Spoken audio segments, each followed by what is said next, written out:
Good morning. It is a great pleasure to be here. Thank you so much to Pfizer for sponsoring this breakfast and to ALEC for sponsoring the book that Arthur and I did together.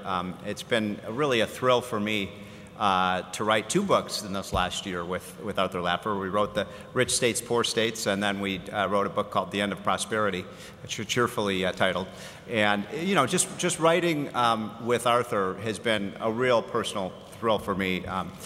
I was reading Arthur Laffer's stuff when I was 5 years old, so he's been a great, by the way, he wasn't just on Ronald Reagan's Council of Economic Advisors, he was also a very close personal advisor to Calvin Coolidge.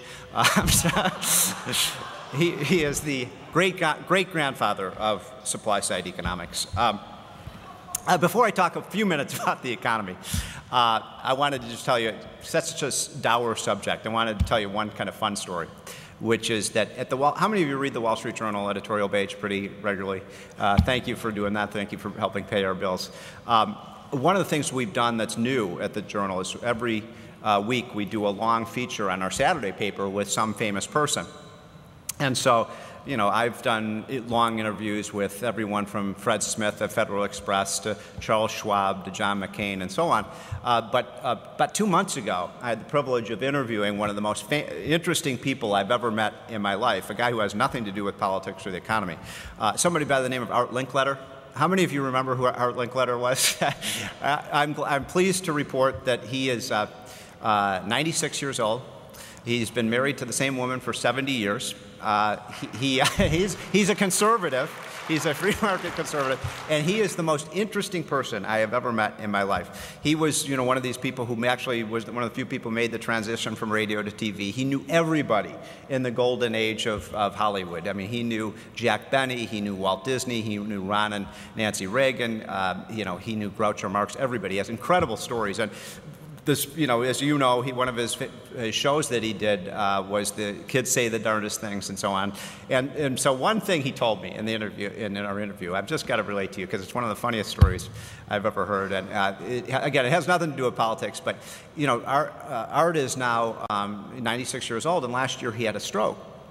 I said, my God, Art, what was that like? And he said, well, you know, Steve, I was sitting on the couch watching TV, and all of a sudden I felt a little tingling in my right toes. And then he said a few minutes after that, I felt some, I was losing feeling in my right arm. And after a few minutes after that, I felt like I was almost feeling paralysis all over the right side of my body. And I'm like, oh my God, Art, what did you do? And he turned to me and he said, well, the first thing I did, Steve, is I moved my pecker to the left side of my body, which from a 97-year-old man is a pretty funny thing to say. I was giving this presentation. Rich Vedder, that should be in some advice to you out there. But I was giving this story. I was telling this story to a group a couple weeks ago at a Republican women's organization, and this little old lady in the front row says to me, "I didn't know you could do that." So, anyways, all right. Now I'm going to get serious, and I'm going to talk about the economy. Here is my premise. I believe that everything that we have done in Washington in the last 6 months, virtually every single policy move and maneuver that has been made to deal with this recession, everything that has been done has been exactly the wrong thing to do. We have done every possible wrong decision. And unfortunately, folks, it is getting worse. You've all been following what's been happening in the last couple of weeks. I believe that the way I put it, and this is the first, I'm normally an optimistic person. Arthur is even more optimistic than I am normally. But the two bills that we now confront, cap and tax, or sometimes I call it crap and tax, and the health care bill, these are the greatest single threats to freedom and liberty that we've seen in our lifetime. And the barbarians are at the gates right now. And I really believe that the next 10 weeks or so is going to determine whether the United States is going to still be the country that we love. And so this is a critical period for all of you as state legislators to contact your senators and congressmen and tell them how critical this fight is. I mean, cap and trade is probably the single worst bill I've seen in 30 years. It is 1,100 pages long. It is a central planner's dream come true. It will regulate every single facet of our economy, everything from what you set your thermostat in your house, whether you will need an EPA permit to take the air conditioning unit out of your home. I mean, this is an incredibly intrusive piece of legislation that will cripple our economy. I call it the China and India Development Act, because we will see massive amounts of businesses move out of the United States to other countries. The health care bill is almost as bad. And how many of you saw what Charlie Rangel did this week with his markup of this bill? This is going to destroy America's small business sector. They're talking about an 8% payroll tax surcharge. So that would mean that the payroll tax for every employee in a business that doesn't provide health care for their workers would go from 15% to 23%. We're talking about European levels of taxation here.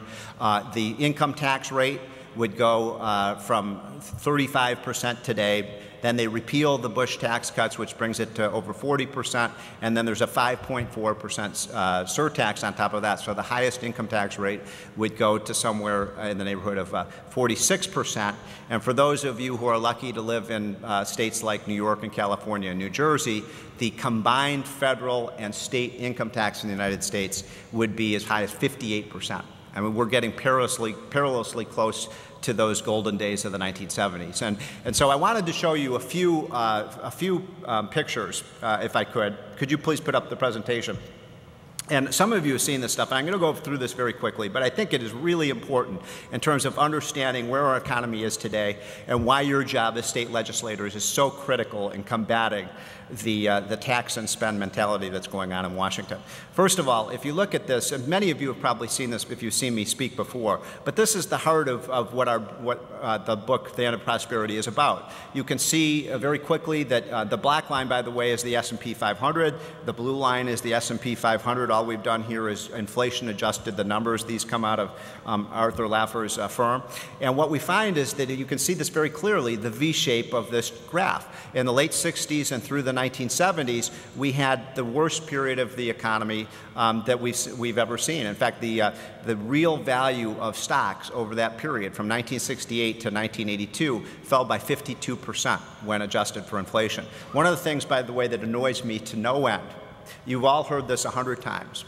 Everyone in the media says it day after day, that Barack Obama inherited the worst economic crisis since the Great Depression, right? You've all heard that 1,000 times. It isn't even close to being the truth.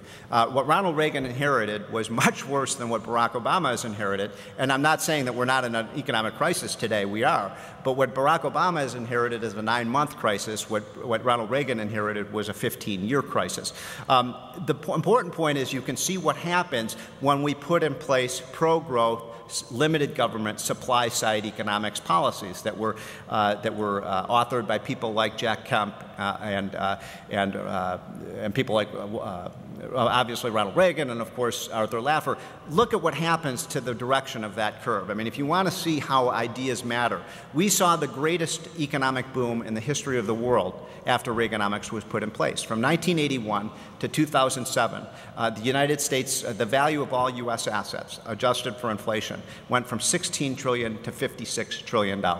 No country in the history of the world has ever seen anything like what happened in the United States over that period. It happened under Reagan, Bush, Clinton, and then in the first 6 years of the Bush administration. And the real question we ask ourselves now, as we see, you can see at the tail end of this chart that the crisis happens, and this is about 2 or 3 months out of date, so the stock market has fallen a lot more even since then. The real question we have to ask ourselves, is this just going to be a temporary pause? Are we going to boom out of this recession? Or are we in the early stages of a long period of stagflation like we were in the 1970s? And I would have to say, if we continue on the path that we are right now, it's certainly looking to me like not a very pretty picture.